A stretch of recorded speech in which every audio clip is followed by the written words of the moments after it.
Hello friends, जैसा कि हमने अपनी पिछली वीडियो में क्या करा था, अपना सिलेबस लिखा था CA inter paper number second corporate law का और अदर लॉ का, जो कि हमारा पार्ट ए और पार्ट बी में हमने डिवाइड करके उसके मतलब सब्जेक्ट लिखे थे, क्या क्या उसके अंदर सिलेबस है वो लिखा था। और हमने अपना part B other law start कर रखा था, द इंडियन कॉन्ट्रा एक्ट 1872।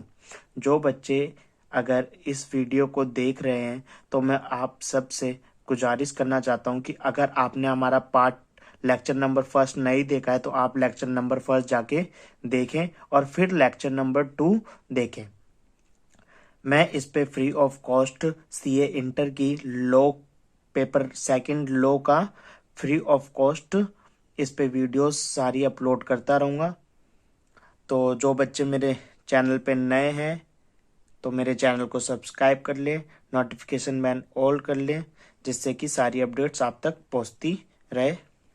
तो आज की वीडियो को हम स्टार्ट करते हैं। तो सबसे पहले हमने जो लेक्चर नंबर फर्स्ट में किया था वही थोड़ा बहुत रिवाइज करेंगे और उसके बाद आगे बढ़ेंगे। तो सबसे पहले हमने द इंडियन कॉन्ट्रा एक्ट 1872 के अंदर हमने कॉन्ट्रैक्ट ऑफ इंडेमनिटी पढ़ा था एंड गारंटी।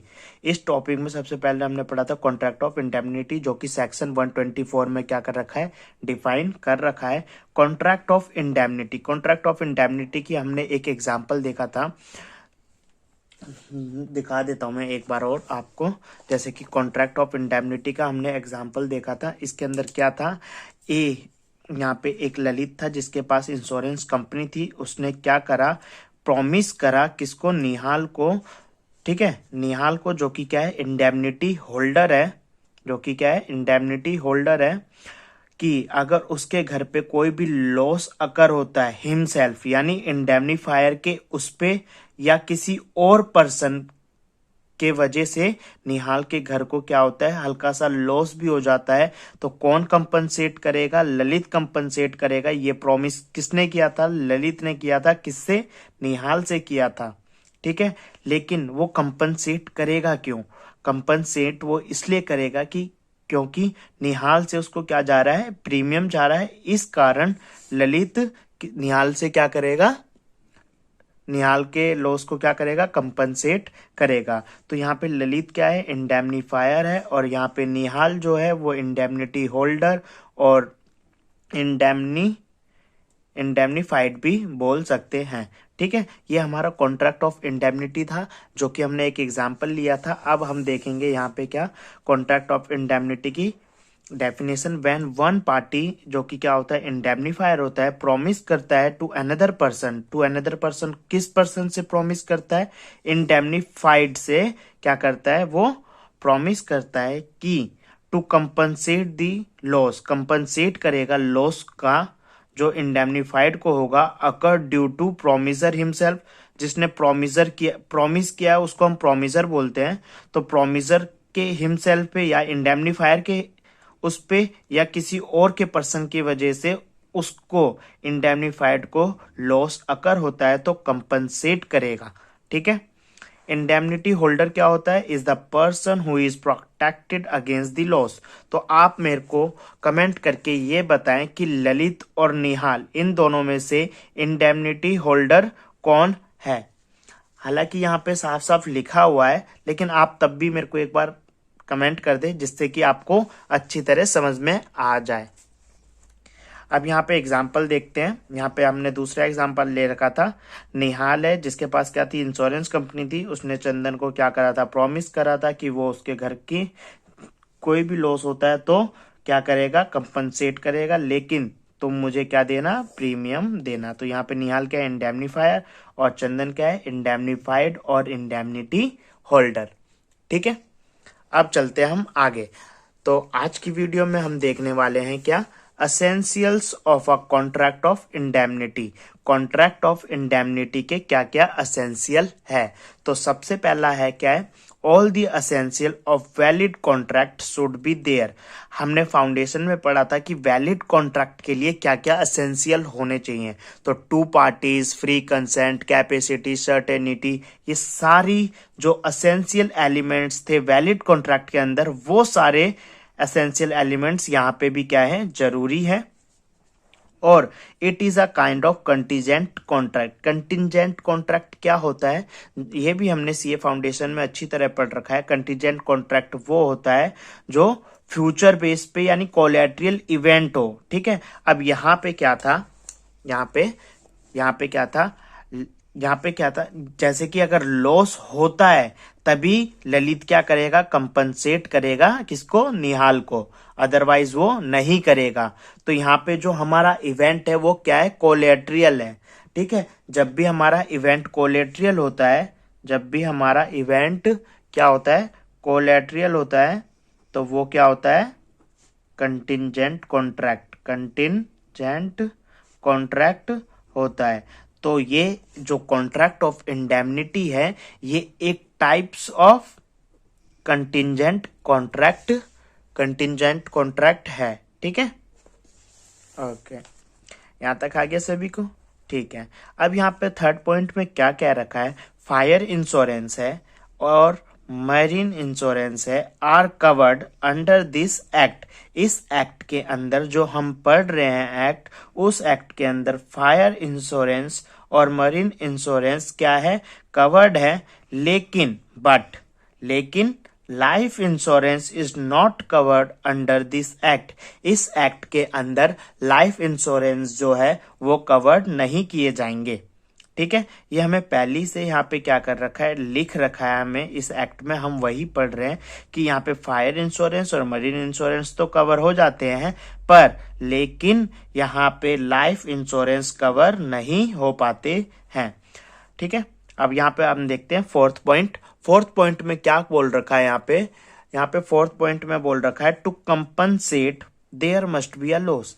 कंपनसेट तभी होगा, there must be a loss, compensate तभी करेंगे अगर लॉस हुआ तो, अगर लॉस नहीं हुआ तो कंपनसेट नहीं करेंगे। जैसे कि अब यहाँ पे एक एग्जांपल ले लेता हूं मैं, वही वाला। यहाँ पे ललित और निहाल है। ठीक है, इसने मतलब प्रीमियम देने का वादा करा था कि एक पर मंथ, मतलब हर महीने देगा, ईच मंथ देगा।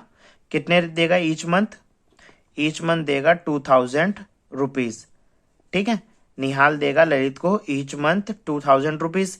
ठीक है, ये हुआ था 1 ईयर के लिए, क्या हुआ था, ये कॉन्ट्रैक्ट ऑफ इंडेमनिटी करवा रखा था निहाल ने।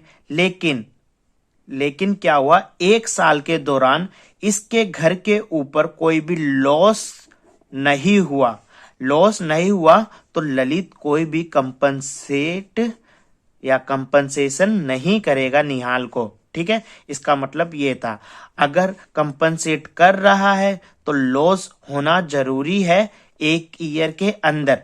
मतलब जो कॉन्ट्रैक्ट कराओ वो तो कॉन्ट्रैक्ट के एग्रीड पे है, लेकिन यहाँ पे ललित कंपनसेट तभी करेगा जब लॉस अकर होगा निहाल के घर पे। ठीक है, अदरवाइज वो कोई कंपनसेट नहीं करेगा। ठीक है, अब यहाँ पे क्या दे रखा है हमें, act of God is not covered. इसमें act of God is not covered नहीं होता। ठीक है, अब यहाँ पे देखेंगे essential rights of indemnity holder, section 125। Essential right of indemnity holder के सेक्शन 125 में क्या कर रखा है, डिफाइन कर रखा है कि क्या क्या राइट्स अवेलेबल हैं इंडेमनिटी होल्डर कौन था, इंडेमनिटी होल्डर जो प्रोटेक्टेड अगेंस्ट द लॉस था, उसको हम बोलते हैं इंडेमनिटी होल्डर। उसके क्या राइट्स हैं, असेंशियल राइट्स। अब हम वो पढ़ेंगे जो कि हमारा सेक्शन 125 में क्या कर रखा है, यहाँ पे डिफाइन कर रखा है इंडियन कॉन्ट्रा एक्ट 1872 के अंदर। तो सबसे पहला यहाँ पे क्या है, राइट टू रिकवर डैमेजेस। वो राइट टू रिकवर डैमेज, जो इंडेमनिटी होल्डर है वो right to recover damages claim कर सकता है। इसका मतलब क्या होगा, देखो यहाँ पे अब यहाँ निहाल को क्या हो गया, लॉस हो गया उसके घर पे 1 साल के अंदर ही, 1 साल के अंदर क्या हो गया, उसको लॉस हो गया, तो ललित को यहाँ कंपनसेट करना पड़ेगा। यहाँ पे निहाल के पास क्या है, यहाँ पे निहाल के पास एक राइट है, निहाल के पास क्या है, यहाँ पे एक राइट है, क्या ले सकता है वो, right to recover damages from, किससे लेगा? इंडेमनीफायर से। ठीक है, इंडेमनीफायर से क्या कर सकता है? वो रिकवर कर सकता है। तो सबसे पहला राइट्स क्या है हमारा? वो रिकवर कर सकता है डैमेजेस फ्रॉम इंडेमनीफायर से। तो इंडेमनिटी होल्डर के पास एसेंशियल राइट हमारा पहला, जो कि हमने याद कर लिया है और अच्छी तरह समझ लिया है।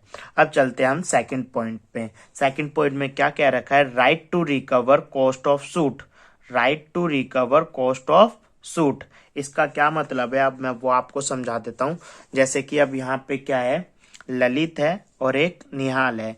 ललित के पास क्या था? इंश्योरेंस कंपनी थी, और निहाल के पास घर था जो कि उसको बहुत ही प्यारा था। लेकिन ललित ने उसको प्रॉमिस कर रखा था कि उसके घर पे कोई भी लॉस होता है तो वो कंपनसेट करेगा, लेकिन तुम्हें मेरे को बस प्रीमियम देना होगा। ठीक है, अब यहाँ पे क्या हुआ? निहाल का जो ये घर है, ये क्या होता है? फायर हो जाती है, मतलब इसके घर में आग लग जाती है। किसके घर में लग जाती है? निहाल के घर में आग लग जाती है। तो इस केस में क्या होता है? निहाल को क्या होता है? निहाल को क्या होता है? शक होता है कि ये आग किसने लगाई होगी? ये आग चंदन ने लगाई होगी। किसने लगाई होगी? ये आग चंदन ने लगाई होगी। तो ये निहाल क्या करेगा? ये निहाल अपने इंडेमनीफायर, जो कि कौन है? ललित के पास जाके क्या बोलेगा कि मेरे को लगता है कि ये जो मेरे घर पे आग लगी है, ये किसने लगाई है? चंदन ने लगाई है। तो क्या मैं इस पे सूट कर सकता हूँ? क्या मैं इस पे केस फाइल कर सकता हूँ कि नहीं कर सकता? केस फाइल कर सकता हूँ कि नहीं कर सकता? ये निहाल किससे पूछेगा? ललित से पूछेगा। ठीक है, तब ही पूछेगा तब। ठीक है, अब यहाँ पे देखो क्या हुआ। अगर वो मान लो केस फाइल करने की नहीं पूछता ललित से, तो क्या होता? निहाल क्या वो रिकवर कर पाता? केस रिकवर कर पाता? वो कॉस्ट ऑफ सूट रिकवर नहीं कर पाता। क्यों? क्योंकि ललित तो कंपनसेट तभी किसके, उसके लॉस के दौरान ही कंपनसेट करेगा। उस कॉस्ट ऑफ सूट तो रिकवर मतलब इंडेमनीफाई नहीं करेगा कॉस्ट ऑफ सूट। तो इस केस में अगर निहाल को शक है किसी पे भी, यानी मान लो चंदन पे उसको शक होता है और वो केस फाइल करना चाहता है, अगर उसके इंडेमनीफायर ने क्या कर दिया? इंडेमनीफायर ने यस बोल दिया। कि तुम केस कर सकते हो, तो वो केस कर देगा। और जो भी इसको केस के दौरान क्या होगा? कॉस्ट ऑफ सूट होगा, वो क्या कर सकता है? वो रिकवर कर सकता है। किससे? इंडेमनीफायर से रिकवर कर सकता है। अदरवाइज वो रिकवर नहीं कर पाएगा अगर उसने इंडेमनीफायर की क्या ना ले रखी हो? ऑथराइजेशन नहीं ले रखी हो, तो वो उस पर केस नहीं कर सकता। ठीक है, अब क्या है यहाँ पे? अब देखते हैं हम right to recover cost of suit. तो वो कॉस्ट ऑफ सूट तभी रिकवर कर पाएगा अगर उसने प्रोवाइड कर रखा हो इंडेमनीफायर को अपनी ऑथराइजेशन, और इंडेमनीफाइड मतलब indemnity holder did not contravene. Contravene मतलब क्या होता है? अपोजिट।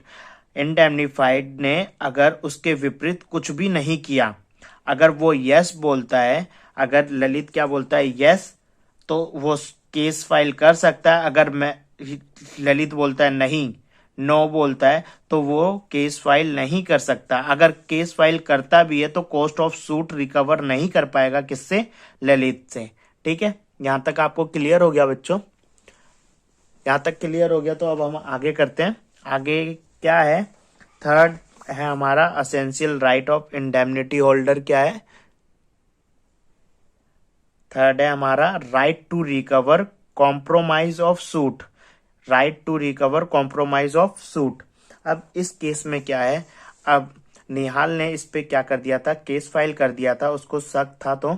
लेकिन चंदन क्या बोलता है कि भाई निहाल तू मुझ पे क्या मत कर, केस फाइल मत कर, और बाहर ही इन दोनों ने क्या कर दिया, कॉम्प्रोमाइज कर लिया। क्या कर लिया, कॉम्प्रोमाइज कर लिया।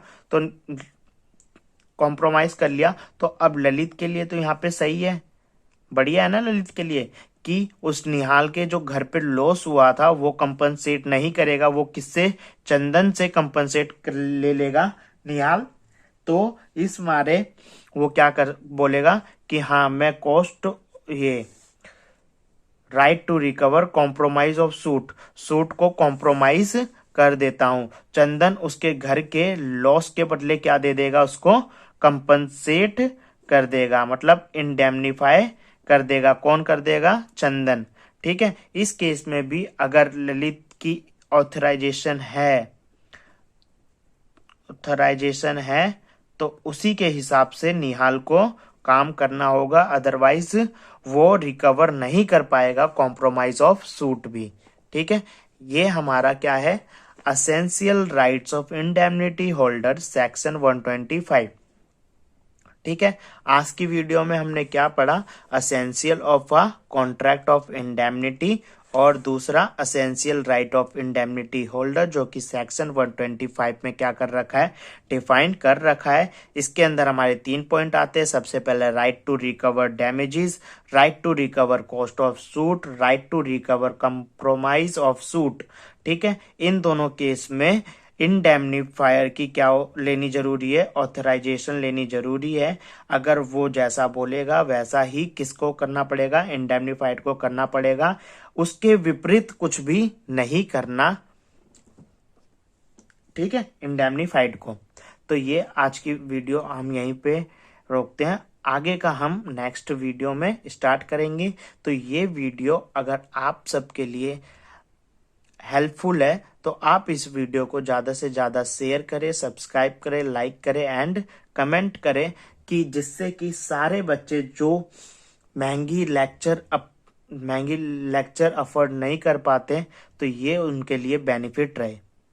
मिलते हैं नेक्स्ट वीडियो में। Thank you.